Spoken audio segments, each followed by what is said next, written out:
Okay, good morning. On the schedule today, we have a public hearing and then our committee meeting. So I'll start with our public hearing. I'd like to call to order the public hearing for communication C 2022-101. This is the mayor's supplemental budget communication for fiscal year 2022 to 2023. Clerk, could you please read the notice of public hearing? Notice is hereby given that the Council of the County of Kauai will hold a public hearing on Wednesday, May 25th, 2022 at 8:30 a.m. or soon thereafter at the Council Chambers at 4396 Rice Street, Lihue, Kauai on C 2022-101, communication from the Mayor submitting his supplemental budget communication for fiscal year 2022 through 2023 and proposed amendments to the budget bills pursuant to Section 19.02A of the Kauai County Charter. The purpose of this communication is to submit the Mayor's suggested modifications to the proposed fiscal year 2022 through 2023 annual budget bills and reasons justifying such modifications pursuant to Section 19.02A of the Kauai County Charter as amended. We received no written testimony, we have no one on Zoom, and we have one registered speaker, Lonnie Psychos.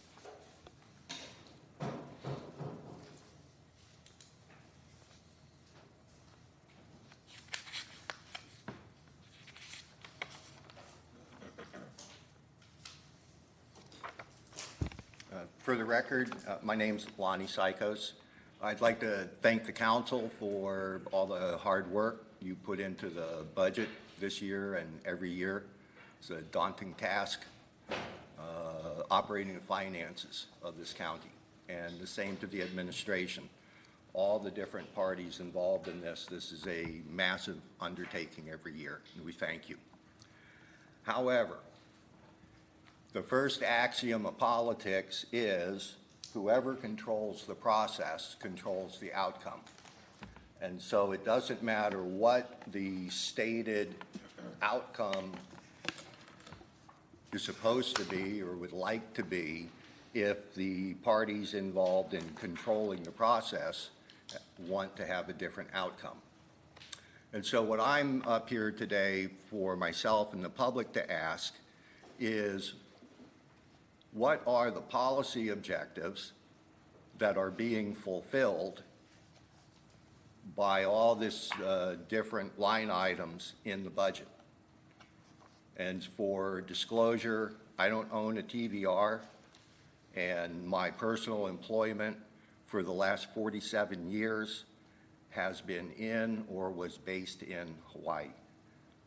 And so as an example of what I'm asking, we recently saw an attempt to raise taxes on TVRs. From my perspective, that's utter hypocrisy. The attempt was to deal with some of the symptoms of the policy of the county, not trying to understand what caused the problem to occur, why the problem continues to occur, and thus provides the opportunity to figure out how to change policy so that the actual outcomes do occur.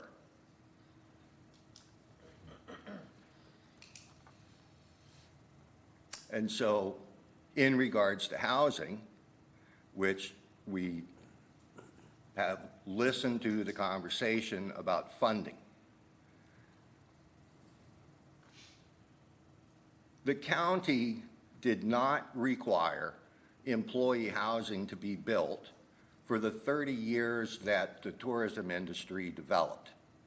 And so as a result today, we're one of the few places in the world that is a resort destination that didn't build housing for the labor population, as well as the whole point of being a destination is to increase property values and sell real estate. Thus, that population will grow as well. That's your first 3 minutes. Anyone else in the audience wishing to testify? Seeing none, you have your final 3 minutes, Lonnie. Thank you.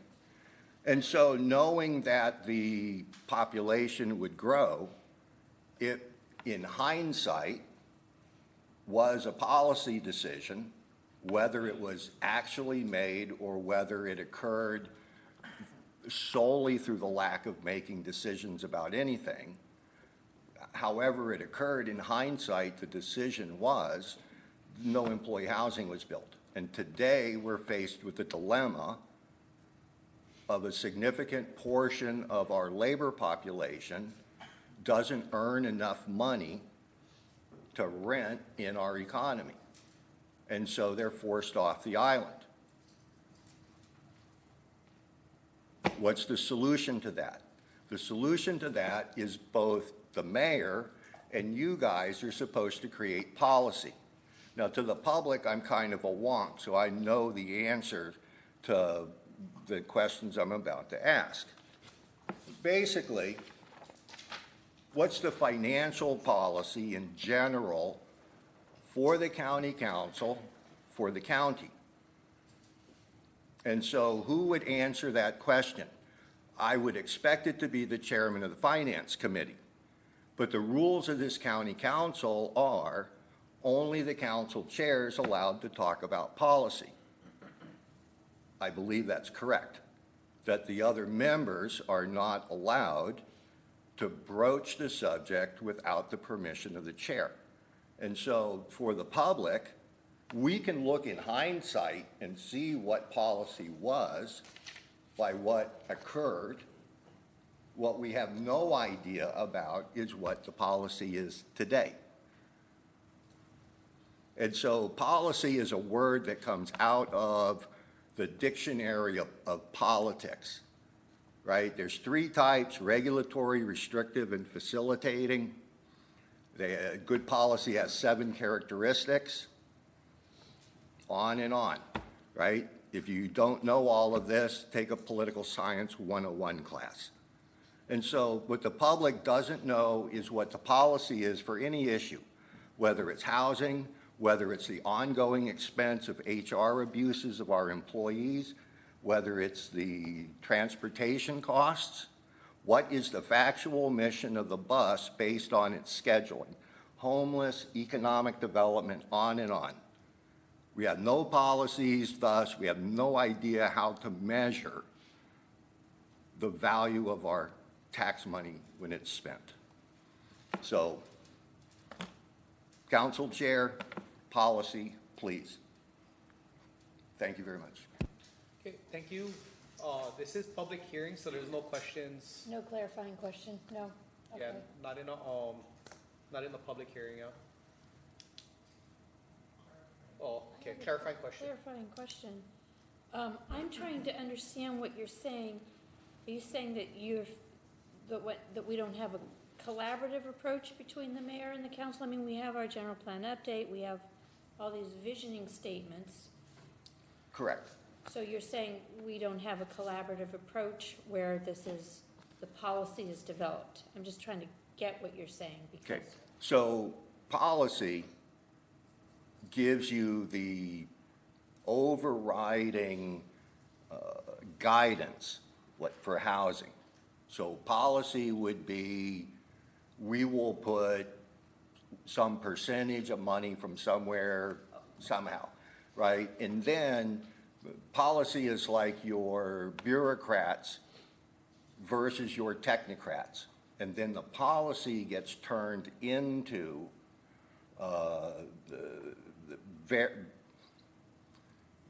whether it's ordinances or a change in how Okay, business okay, occurs. Thank you, thank you.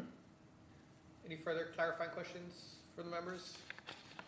If not, anyone else in the audience wishing to testify?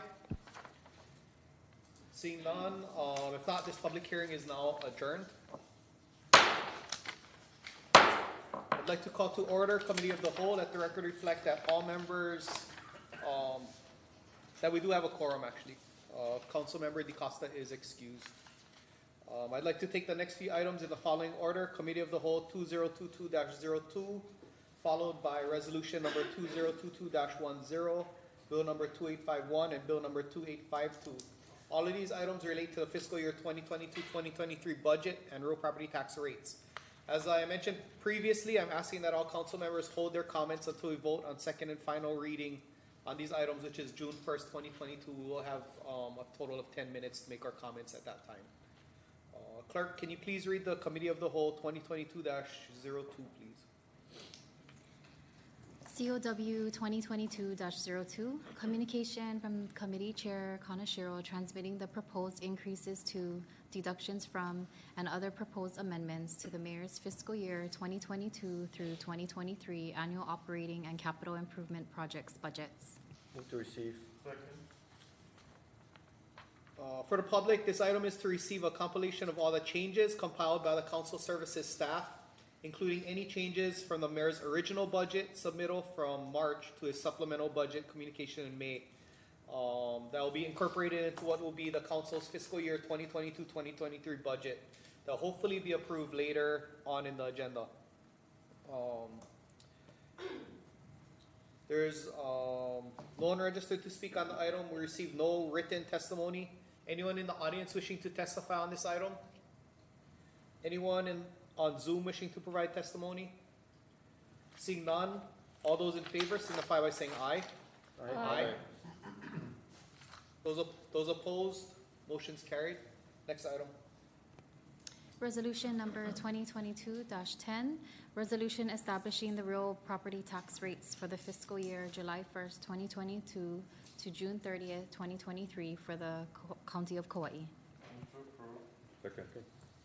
Again, this is the real property tax rate resolution for fiscal year 2021-2022 that will be voted on at the full council next week. During decision making, the committee approved a budget which kept the real property tax rates the same as it is currently. No changes can be made at this time to these rates, as this would conflict with deadlines imposed by the charter and the code. Oh. Sorry, fiscal year 2022-2023. There's no one registered to speak on this item. We received no written testimony. Anyone in the audience wishing to testify? Anyone on Zoom? If not, all those in favor signify by saying aye. Aye. Aye. Those opposed? Motion carried. Next item. Bill number 2851, a bill for an ordinance relating to the operating budget and financing thereof for the fiscal year July 1st, 2022 to June 30th, 2023. Fiscal year 2022-2023 operating budget. Move to approve. Second. This is the operating budget for fiscal year 2022-2023. Councilmember Cha, could you please introduce your floor amendment? Mr. Chair, I'd like to move to amend the circulated. Have a second? Second. Again, the floor amendment incorporates all of the changes made by the committee during our preliminary deliberation and decision-making, which only consisted of the changes between the mayor's March submittal and his May supplemental communication. Since we had no changes during decision-making, I move to amend bill in its entirety as circulated. Any questions on the amendment? If not, all those in favor signify by saying aye. Aye. Those opposed, motion carried. Back to the main bill as amended. Anyone in the audience wishing to testify? We have no registered speakers. We received no written testimony. Anyone on Zoom wishing to provide testimony? If not, all those in favor of the amendment signify by saying aye. Aye. Those opposed? Oh, sorry. Can I get a roll call vote on the main motion as amended? Councilmember Carvalho. Aye. Councilmember Chalk. Aye. Councilmember Cowden. Aye. Councilmember DeCosta is excused. Councilmember Ebslin. Aye. Councilmember Koli'i. Aye. Committee Chair Kanashiro. Aye. Motion passes. Next, clerk, can you read bill number 2852, which is the CIP budget for fiscal year 2022-2023? Bill number 2852, a bill for an ordinance relating to capital improvements and financing thereof for the fiscal year July 1st, 2022 to June 30th, 2023, fiscal year 2022 through 2023 CIP budget. Move to approve. Second. And again, we do have a floor amendment for this one also. Council Vice Chair Chop. Move to amend the circulated. Second. The amendment is, again, same as for the operating budget. It incorporates all of the changes made by the committee during our preliminary deliberation and decision-making, which only consisted of the changes between the March and May budgets. Since we had no changes during the decision-making, we move to amend bill number 2852 in its entirety as circulated. Any questions from the members on the amendment? If not, all those in favor signify by saying aye. Aye. Those opposed, motion carried. Anyone wishing to speak on the main motion as amended? We have no registered speakers. We received no written testimony. Anyone on Zoom wishing to testify? Seeing none, can I get a roll call vote on the main motion as amended? Councilmember Carvalho? Aye. Councilmember Chao? Aye. Councilmember Cowden? Aye. Councilmember DeCosta is excused. Councilmember Evelyn? Aye. Councilmember Kuali'i? Aye. Committee Chair Kanashiro? Aye. The motion passes. Seeing no further business and hearing no objections, the committee of the whole meeting is now adjourned. Do you just vote on the amendment and not the whole? No, we voted on everything. It's just- Mike's?